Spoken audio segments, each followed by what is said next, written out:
afternoon and welcome to Baina Midday News coming to you live from the NAB House, Atomic Junction, Medina. Coming up this afternoon, 71 suspects arrested so far in connection with the attacks on the Bipon Chief's Palace. Also, the Agric Ministry ordered to disburse 1.8 million Ghana cedis to farmers affected by bird flu within 1 month. Still to come this afternoon, don't amass wealth if voted into power, Yana tells former President John Dramani Mahama. I'm Khadija Kubra Taylor, and we bring you details of the story shortly.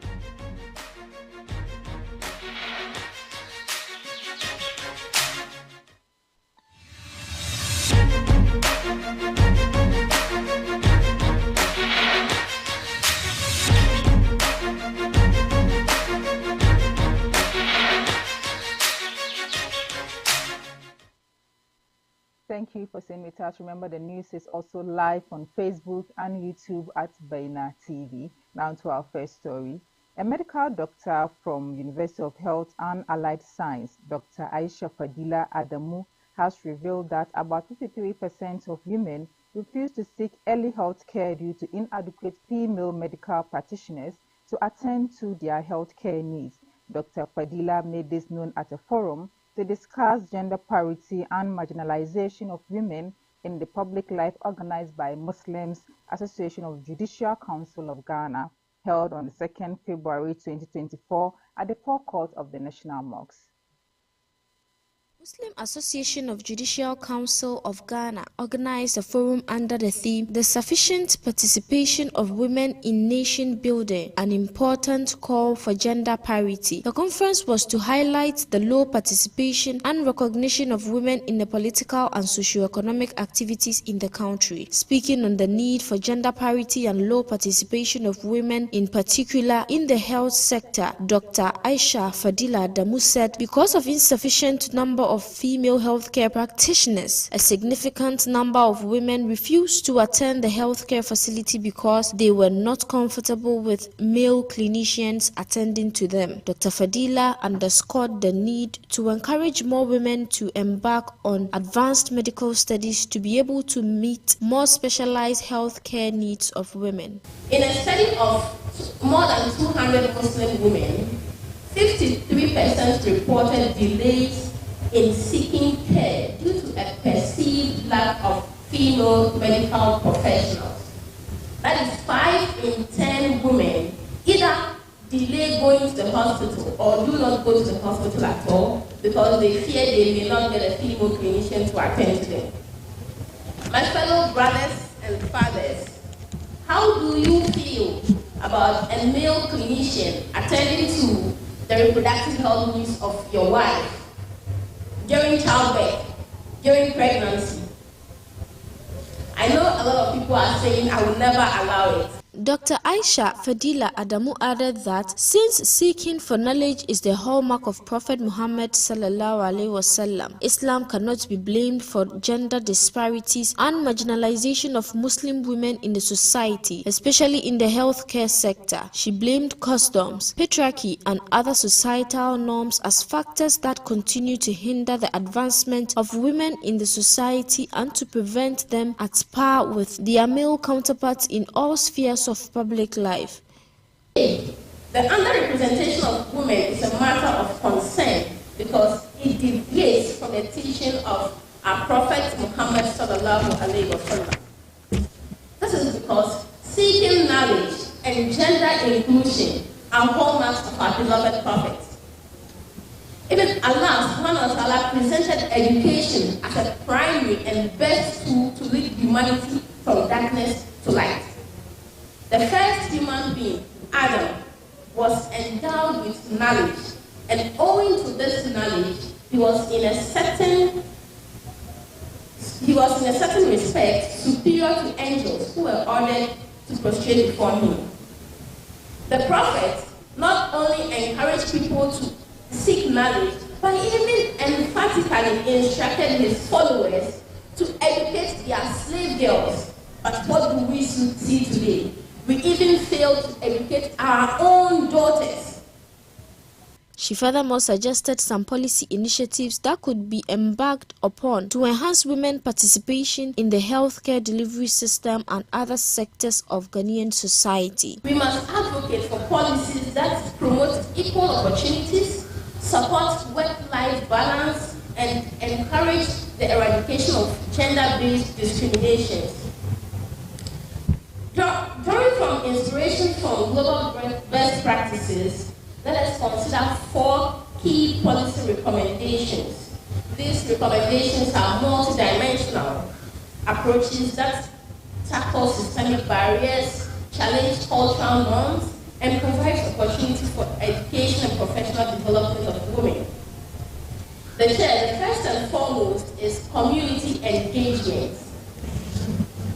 We must engage and collaborate with religious leaders and chiefs, including imams, and then our schools, particularly our Islamic schools, to foster a culture that values and supports women in healthcare professions, dispelling any notion that such roles are incompatible with cultural or religious norms. We need to launch awareness campaigns to challenge stereotypes and highlight the importance of diversity in healthcare and encourage young girls to pursue careers in healthcare without fear of societal limitations. The second key policy is educational initiatives. And under this, we have 3 things. We need to introduce mentorship programs that introduce female students to successful women in healthcare, to provide guidance and inspiration. Then we need to provide financial support initiatives. We need to introduce support such as scholarships and grants specifically designed to assist women pursuing education in healthcare and in specialized areas such as midwifery, medicine, obstetrics, and gynecology, ensuring that financial constraints do not hinder the ambitions of women. Lawyer Hanifa Yahya, a private legal practitioner and a managing partner at Hay and Partners at Law, who spoke on gender parity in the legal profession, said although a lot of significant strides have been made in terms of more women being called to the bar, there is still some level of discrimination against women in the legal profession. According to her, male lawyers are paid more than their female counterparts for the same work done. She appealed to policymakers to build women-friendly facilities such as daycare centers very close to the work environment of women to ease parental burden of women as they pursue their chosen professions. Come along every day to work with our children, not too far away. If we need to breastfeed, we feed them. So that at the end of the day, when we close, we carry our children to go. Do you realize the traffic around 3 p.m. when schools close? Everybody is rushing to go and pick their children. But if we are able to build good schools, good centers, within our working environments, nobody will be rushing. We all stay there, our children are nearby, when we close, we carry them, we go home. Madam Lauratu Musa Saka, the Deputy Executive Secretary of Postal and Courier Service Regulatory Commission, urged women, especially Muslim ladies, to enter into public life so that they can influence policies and decisions in favor of women. Who can make it achievable? It's you and I. We've gone beyond the days where women are supposed to be in the background, women are not supposed to be seen, women are not supposed to be heard. No nation can be developed if men and women don't have equal opportunities. And when it comes to Islam and our particular situation, our system works. So you're even talking about 40 women in parliament. You have only 2. It's not about Muslims and Christians. It's not about Muslims and traditional believers. It's not about Muslims and other faiths. It's about the quality of life we give ourselves. It's about the quality and the purpose we want to serve on this earth. I won't stand here and pretend I'm an expert in Islamic jurisprudence. But whatever we learn from all those 114 surahs, that fundamentally talks about making the society better, talks about justice, talks about getting knowledge, talks about improving our quality of life. If we are not practicing it, then there's no point.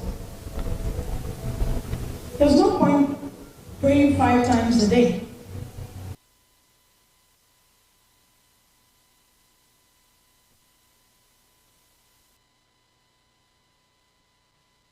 Away from health, the Ghana Police Service has apprehended an additional 46 individuals in connection with the attacks on the Bipon Chief's Palace and police officers in Kohu Bipon in the Eastern region. This follows the initial arrest of 25 people linked to the assault, bringing the total detainees to 71.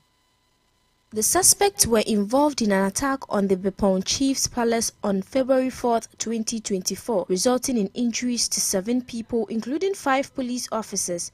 Security and order have been restored in Bipon, and all suspects will face legal proceedings. The police clarified that 40 detainees are identified as having roles in the attacks based on available evidence. The incident unfolded when police attempted to rescue an alleged suspect, Kwesi Tinkran, accused of raping and murdering a 45-year-old woman in Ejumaso. The rescue mission led to a clash with the community, resulting in 2 deaths from alleged stray police bullets. The suspect was later arrested, sparking community outrage and an attack on the Chief's Palace.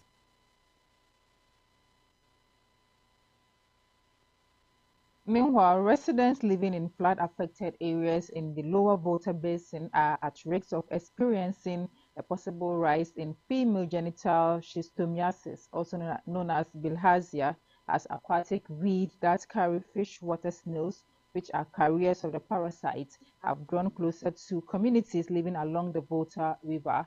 They cautioned residents in the areas to desist from passing water in the river.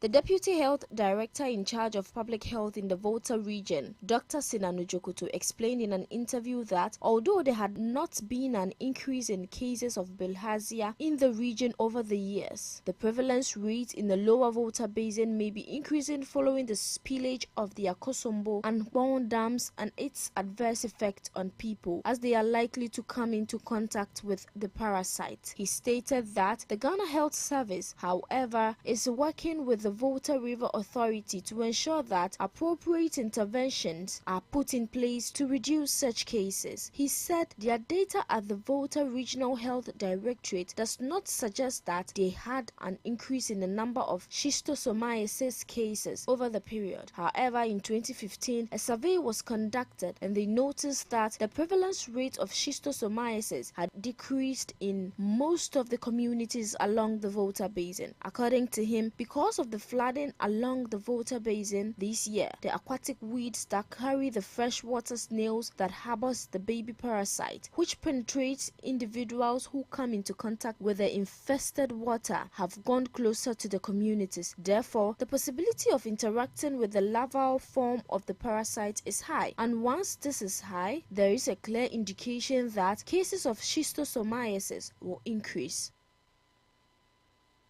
In other stories, the Public Accounts Committee of Parliament has instructed the Ministry of Food and Agriculture to compensate farmers who suffered losses due to the bird flu outbreak between 2015 and 2018.